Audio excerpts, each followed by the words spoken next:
Hello, and welcome to this week's Weekly Lift. I am Latoya Logan, and we are continuing our 8-week wellness journey. This episode is going to focus on intellectual wellness. Now, you might be thinking that intellectual wellness is really limited to academic success or degrees that you might earn or even your career. But intellectual wellness is really about personal growth, socialization, and it supports how we feel about ourselves, our self-worth, how we engage with others, and it supports the development and engagement in our purpose. So I always like to start with a grounding definition so that we are all in alignment about where we're working from in terms of intellectual wellness. And the definition we're going to use says, intellectual wellness involves the cultivation of cognitive abilities, critical thinking skills, and lifelong learning. So cognitive abilities, that would be comprehension, processing of information, memory, the ability to learn and then apply what you have learned.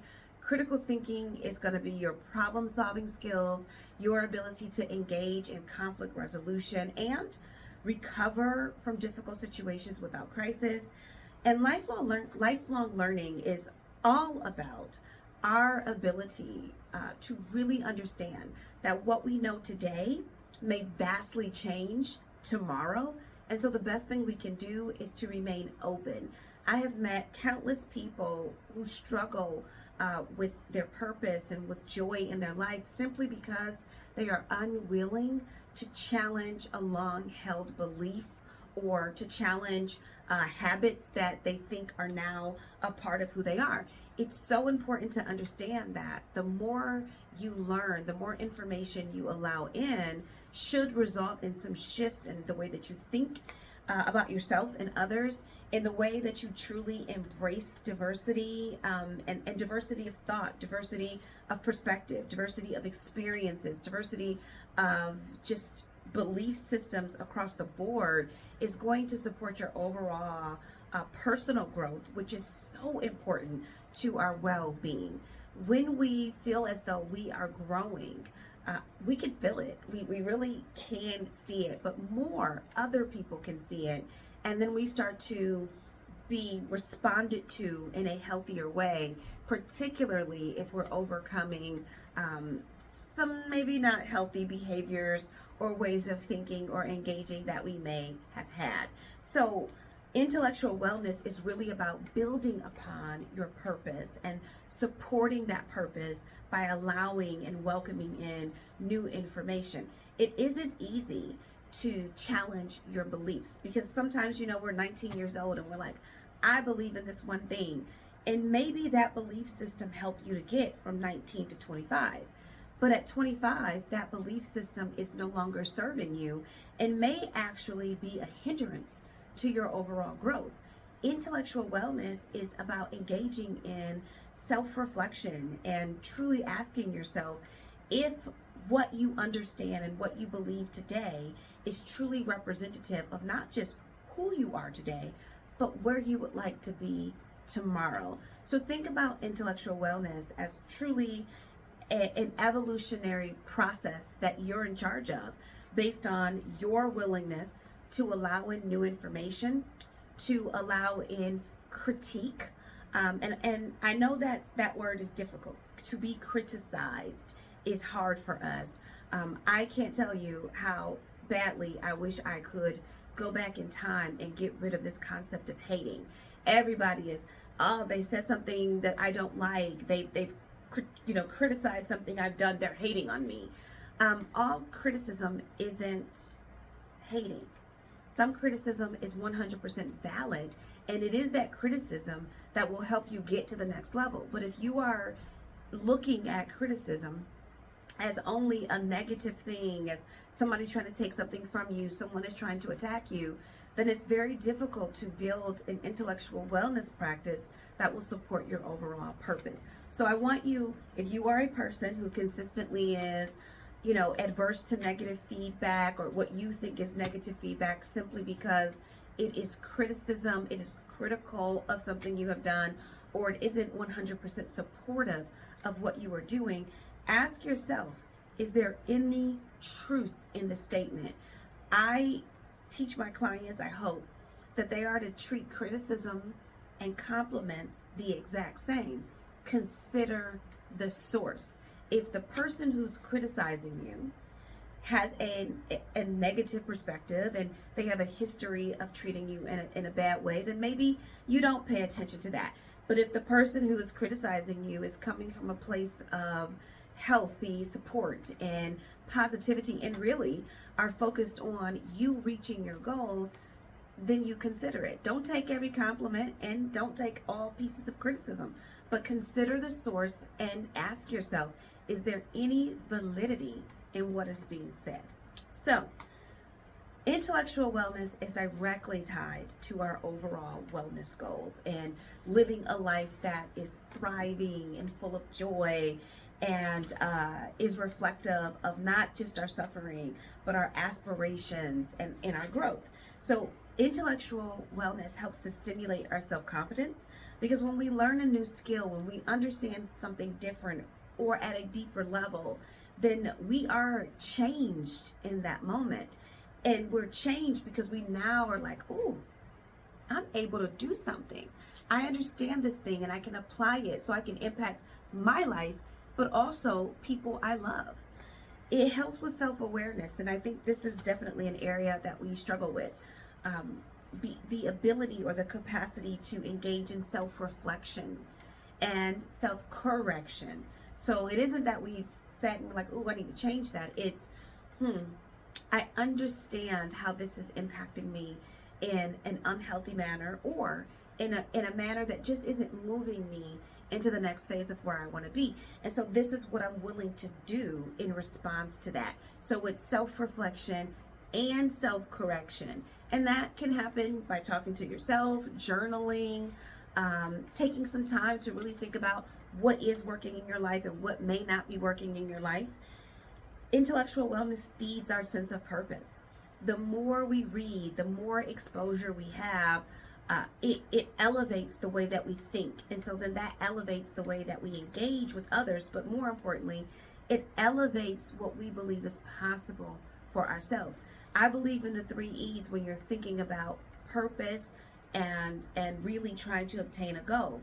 What have you been educated around in relation to the topic or your intended outcome? What have you experienced that might support your intended outcome around that topic? And finally, what are you exposing yourself to that could elevate or expand your experience around that topic and promote the outcome? I have the fan on, or promote the outcome that you have. So it's those 3 combination of E's that really help us to drive our purpose and to drive us into getting the resources and the connections necessary to feed our purpose. It also helps with emotional resilience. We only know what we know. And so most of us are dysregulated emotionally, kind of all over the place, because we really don't know how to get ourselves out of a circumstance or how to really solve whatever is the problem in front of us.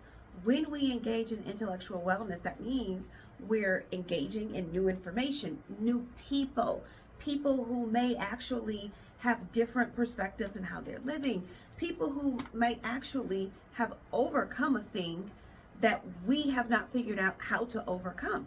And so that feeds our emotional resiliency, because we can ask this person, well, how did you do that? My grandma's 95 years old. She's been through a whole heck of a lot. So whenever I'm going through something that I'm like, I don't have a frame of reference to solve this problem or to begin to understand it, I can talk to her. I would encourage you, get you some people around you who know more than you know, who have had experiences that you have not had yet, so they can tell you exactly how they've utilized those experiences to drive their purpose, to drive their wellness and their overall goals. Intellectual wellness can be nurtured through really non-traditional ways.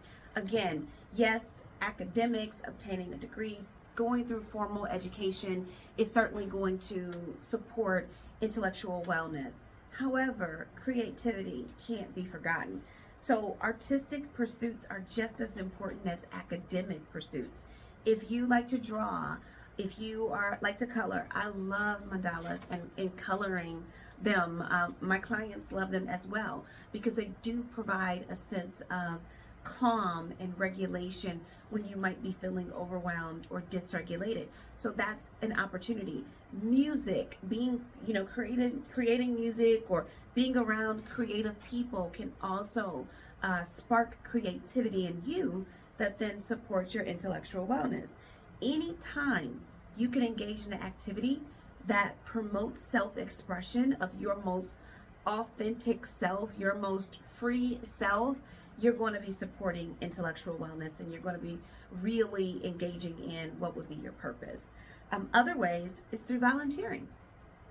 Sometimes we just need to be around people and help and hear their stories and hear how whatever it is that they're going through, what are they using to come today, to stay, again, to see the course through. So sometimes it really is about allowing others to educate us so that we then get ideas for building our own resiliency. Volunteering also can spark passions in you that can lead you down a road that you never considered before because you were so committed to whatever outcome or goal you may have had. And finally, engaging in challenging conversations.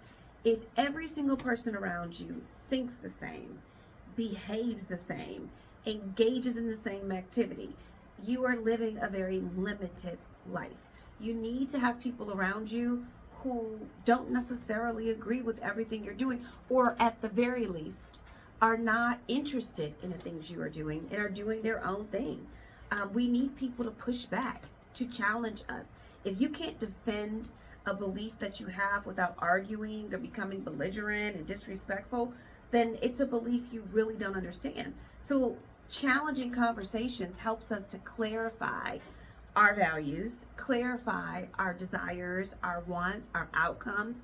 It also helps us to strengthen our empathy, because when we are challenged in the way that we are thinking, then that means we have to consider other people's perspectives, other people's points of views, other people's lived experiences, and belief systems that might be counter to our own. And one of the best things that can come from that is understanding that there's more than one way to do a thing. There's more than one way to think about a thing. And I think a lot of arguments and disagreements really stem from this idea that, well, I believe this, and if you don't believe it, then are you against me? And no, we can have vastly different beliefs and love each other and be invested in each other and grow together. We just might grow in different ways, and that's perfectly okay. To creativity, I want to talk about daydreaming. I know daydreaming gets a really bad rap because anytime you're caught daydreaming, they're like, well, why are you daydreaming? Stop doing that. But daydreaming is extremely therapeutic and beneficial to not only your intellectual wellness, but your emotional wellness and your overall state of well-being. Daydreaming is often considered mind wandering or a spontaneous thought that you have no control over, but it can be directed if you choose to utilize it for the benefits that comes with daydreaming. One of the biggest benefits is creativity and problem solving. When I daydream, sometimes I daydream about winning the Mega Millions. I know exactly how I'm going to spend the money. I know exactly how much money I'm going to give to each of my family members. I know exactly how much money I'm going to donate. I have a system already set up. I may never win the Mega Millions, but when I daydream about the Mega Millions, it really clarifies what I want to accomplish in my life. The things I would do with millions of dollars can be done with the coins I have today, just at a different level. But as long as I am seeing this pattern, this consistency in my purpose, this consistency in what's driving me, then I can use that to power my everyday life, everyday decisions, and everyday pursuits. It also enhances your memory. When you daydream, you give your brain sort of a break, and it can wander freely, and it really leads to some creative and innovative ideas that you may not even think about in your conscious brain when you're doing the directing. And so when your mind isn't focused on a specific task, it has the opportunity to make some critical connections in your brain to help promote memory and learning and retention of information. It also can result in your brain's ability to recall information much quicker because those connections are being made just because you're giving your brain kind of a little break to wander and make those connections. The final thing it does is help with focus and attention. I know that seems kind of odd because we're like, daydreaming breaks our attention. Daydreaming is a way for us not to focus, but actually it's beneficial to daydream because when we allow our brains to kind of wander for a brief moment, when you return to the task that you were doing, your brain is then more focused. It allows your brain to rest for a bit and then recharge so that when you re-engage in whatever you have to do, you are more focused. When I'm really tired, and I am not good at taking naps, I'm not good at that. I can't just rest, but I can daydream. And I just take a couple minutes and I engage in that to give myself a break so that I can go back to it. If you ever run into a situation where your wheels are spinning and you're like, gosh, I can't figure this out, take a moment to daydream, give your brain a little bit of rest so it can recharge, and then return to the task that you were engaged in. So how do you daydream? I'm gonna tell you. This is how you daydream. Number one, you set an intention. So when I am thinking about Mega Millions, my intention isn't really about, ooh, look at all the money. It's about, ooh, look at all the opportunity. Look at all the options I would have if I had this money. So number one, set your intention. Number two, explore your intention. Figure out why that's important to you. Really, what are you trying to accomplish or obtain? Three, embrace creativity. Wherever your brain goes, let it go and just follow. Number four, reflect and take notes as soon as you are done daydreaming. So when those ideas are popping, because I know they're going to be, stop and just take all the notes about what came to your mind. It may be a lot of things that don't make sense, they're not realistic, but it could actually be something that would lead to the number 5 step, which is to select one action and implement it. So when I daydream about Mega Millions and the thing it says to me is pursue this particular opportunity, then I think about how can I make that real in my life today? What can I do to get closer to that goal or that outcome in my life today? You would be surprised how much you actually can accomplish on your own simply by allowing yourself to do the work up here. I hope this has been beneficial for you. I hope that you implement some of these steps. Join me next Monday at 10 a.m. and the wellness ebooks are coming. So stay tuned and have a wonderful and lifted week.